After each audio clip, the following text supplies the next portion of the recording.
In early 1600s artist, astronomers, mathematicians ये सब rulers पे डिपेंड करते थे अपनी रिसर्च को सपोर्ट करने के लिए। And same was the case with Galileo, Italian astronomer and mathematician.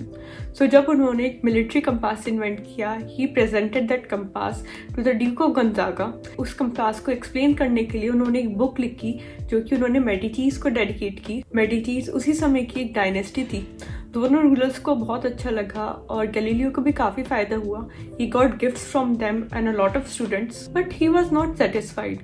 कितनी भी बड़ी डिस्कवरी क्यों ना हो, रूलर्स हमेशा उन्हें गिफ्ट्स ही प्रेजेंट करते थे, कैश नहीं। He didn't like this life of constant dependency and insecurity. So जब उन्होंने जुपिटर के मून्स डिस्कवर किए, he decided to adopt a different strategy this time. Medici dynasty जिसके बारे में अभी हम बात कर रहे थे, वो स्टैब्लिश कोसिमो I ने की थी, और जब उन्होंने डायनेस्टी स्टैब्लिश की थी, he adopted Jupiter as the symbol, a symbol of power.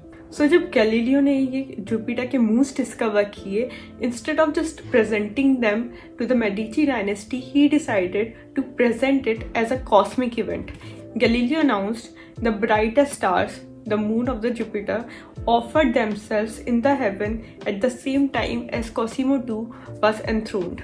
Galileo presented it like a cosmic event, like some higher power destined it at the same time as Cosimo II was given the throne. जो 4 moon उन्होंने discover किए थे, he correlated them with Cosimo II and his 3 brothers.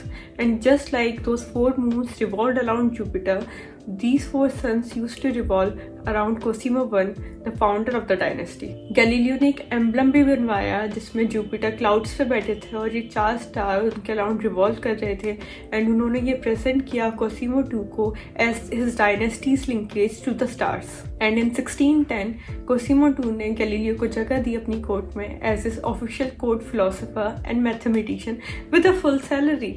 And finally, Galileo's days of depending on gifts or patronage were over. कोई master या pattern सिर्फ पैसा देना नहीं चाहता, they want to feel superior. Whenever discoveries are made, rulers don't want to feel any less than the intellectuals who discovered these things. They don't want to be just financiers. And Galileo को ये बात पता थी।